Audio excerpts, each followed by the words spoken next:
ESPN Radio. Cowboys owner Jerry Jones says the team will play their quarterback position, quote, by ear when Tony Romo returns, according to 105.3 The Fan. He also said, quote, the key thing that I want to emphasize is that we probably are never going to have this totally sorted out. Clemson head coach Dabo Swinney says the team will honor Deshaun Watson and 3 other players as juniors on senior night because they're going to the NFL. And Texas A&M head coach Kevin Sumlin says quarterback Trevor Knight is out for the rest of the year with a shoulder injury. SportsCenter is brought to you by Geico. Want an easy way to see if you could save money on car insurance? Geico gives you 3. Call 1-800-947-AUTO. Go online to geico.com or stop by the Geico office nearest you. 3 ways you could save 15% or more. For all the latest headlines and information, tune into SportsCenter on ESPN Radio all throughout the day. This hour, we will get to our annual NBA player, NFL quarterback comp, so we have a list of those. Every now and then I may screw this up. I'm going to try not to. I know that's an awesome tease. Hey, the segment might not be great. Check it out. I think it'll be good. We also want to revisit something yesterday that got personal, hurtful. It'll be at the end of the hour. Levitard and Stu Gatz and those guys down there ranking who's the hottest guy at ESPN, and it was like 30 deep, and they left us out. But with more information, I'm no longer offended. I still am. And what do we get, Joel Klatt? Yep, Joel Klatt, 2:30. This might be the most I've ever agreed with Joel Klatt when he comes on today. And that's where we start. You're on TV tonight. What time do you guys start for the... 7 o'clock. 7 o'clock. We should get right to the rankings pretty soon. We're on from 7 to 8. But, yeah, the committee's going to come out. And last week, we did the predict the poll. Like, hey, let's see what the committee's going to do. Both you and I had the exact same 4. I would go on SportsCenter. I'm like, hey, it's really clear-cut and obvious. The committee has to choose these 4 teams. It's just a matter of what order they'll have them in. And then they come up and they drop the bomb on you that says, oh, wait a second. Their first 3 were the same, but then instead of Washington at 4, they had Texas A&M at 4 as a one-loss team with what they said was a really strong resume, and their only loss to Alabama. So it was like, okay. So this week, of course, Texas A&M loses to Mississippi State. There's a new number 4 in play. Let's go back and forth with what we have for each one at the top and see what we do with the 4th, all right? Yep. It's because you could do anything with the committee, but since we asked Kirby Hocutt about the, is everybody in agreement on Bama? He said unanimous, Bama number 1. I think that's a lock. Agreed. 2, Clemson. I think it's a lock. Clemson, based on the resume things that we were buying into last week, Michigan is scary to watch on TV, right? You can make an argument for what they're doing. There's just this execution to what Michigan's doing, and I know the opponents haven't been as strong throughout, and I'll freely admit, I didn't know how good Michigan would be, and based on what's been in front of them, it's been horrifying, Yeah. And you look back at what happened last week. By the way, if you take out A&M, the point differential for the other top 7 teams, they're just deciding, hey, this thing's over. We are going to destroy you if we have a chance to do so, and that's what led to Petrino and Louisville going, I guess we should have put 80 up on Florida State. Yeah. But based on the resume stuff that we liked about Clemson at 2, we are putting there both at 2, agreed again. And then Michigan at 3. Okay. That's an obvious pick. Again, both those 2 teams won in blowout fashion. For my number 4, I think the committee got cute last week. They were trying to be a little different, shake things up, and I think it's early, so they're like, hey, we'll just fix it later. I think they have to get it right. I think Washington, with another Pac-12 conference win against one team's over 500 against Cal, I think Washington has to be in there at 8-0. I think Washington should be 4, and I think the committee will finally go, okay, we give up. We're just going to go with Washington. So 1 week, we're done. Yeah, I think so. Because they probably figured they were going to get a little bit more drama out of the A&M thing and that they weren't going to lose to Mississippi State. Right, and they were 5 last week, so they just bump them in. It's easy. It's an easy decision. No-brainer, right?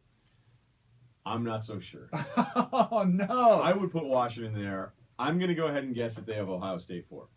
And there's a few reasons why. If they don't like the Pac-12 now, a Cal blowout isn't going to do anything for the committee. If they're really going to start getting into this out-of-conference stuff that they've wanted to emphasize that I still think is somewhat overrated, but to this point, I think they still beat Washington up for it.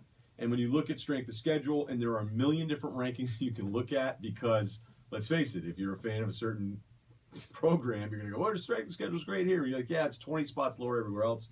Washington is definitely lagging behind Bama at 1, Clemson at 4, Michigan 19, Ohio State 5th strongest schedule so far, and even Louisville's at 11th through this, depending on which strength of schedule you want to go with. I went with one of the ones we use on ESPN.com, and Washington's 37.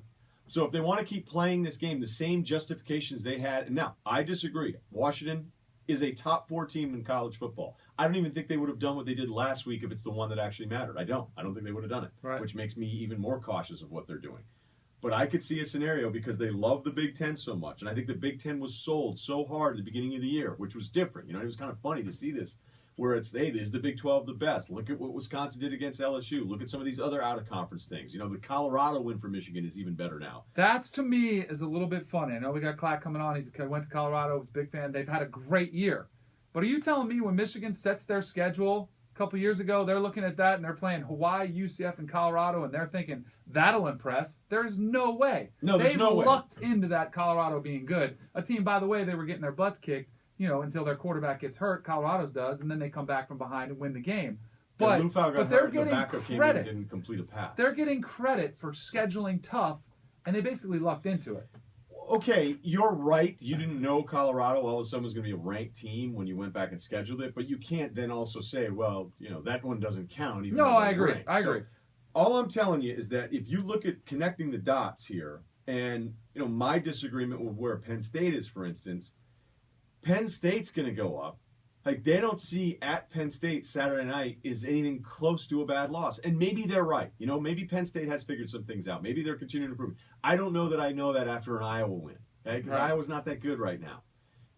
But if the committee thinks Penn State's that good, then they don't think the loss by Ohio State's that bad. An Ohio State team that went out of conference and played Oklahoma, I could see them screwing with everybody tonight and putting the Buckeyes 4. And they could look at it and say, they just beat the you-know-what out of Nebraska, a top 10 ranked team right? according to their stuff. 10. Yes. Yeah, so you see what I'm saying? You're starting to talk me into this, and I don't like it because I'm trying to be reasonable, and I don't want the committee to mess with us like this. But I think, Galloway thought the same thing. The Nebraska thing. point's even better. Yes, the Nebraska ones, because if you look at them head-to-head, that win, the way they dismantled them, is more impressive than what Washington did against Cal. And I mistakenly thought Cal was above 500. They're 4-5. So that's not a win over a team above 500. It's not like beating Temple. No, exactly. That's how they're all treated. I'm going to stick with it and just put my faith blindly in the committee and say they have Washington there. I don't know why. But how far do they go with it? Like, how far do they have Louisville? Louisville still has no chance, even though they just blasted BC. Like, it doesn't matter. Right? Like, Louisville, Bob Petrino comes out, and I love the fact that he did it. I love that he's fighting for his team. But they have no chance, right? Like, they can't do anything more except beat Houston, who is not as impressive as they used to be. I don't know what they're going to do. I don't know how Louisville gets back into this thing. And they need help. They need people to lose in front of them. We can sit there and go, it's great the committee does this. They do it later. They do it with more information. But the information that they have put together, the information that they deem really valuable, is what the Big Ten has done, both out of conference and what they'd like from them at the top of that conference. And it's absolutely improved. So this is not knocking the Big Ten, but hey, Ryan, what do you think the committee thinks? Well, I think they really like the SEC. I get that. Wow, I think they really like the Big Ten.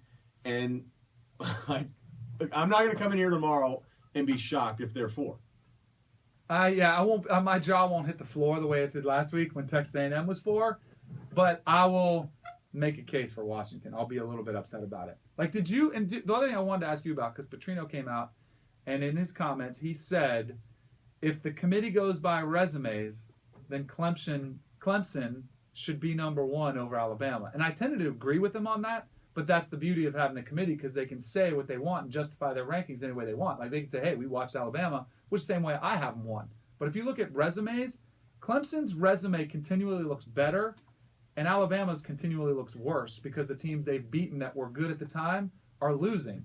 Where Clemson's the Auburn win looks better now. Louisville still looks exceptional the way Lamar Jackson is playing. Like, their wins over good teams, Florida State on the road. So it looked like Florida State almost lost, but they didn't. So they're still a good win. They have 3 top 25 current wins, and Bama has 2, and Texas A&M might not be there for long with Trevor Knight being out of the lineup. But that's entirely unfair. You're right. Everyone's going to agree with you. I watched that Auburn-Clemson game. Auburn wasn't good at the beginning of the year. They were a mess on offense. But their defense is really good. They were, but that's not the same team.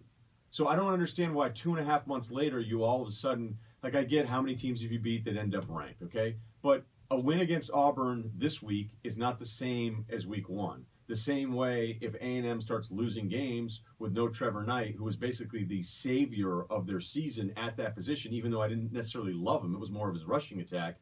You can't then say, well,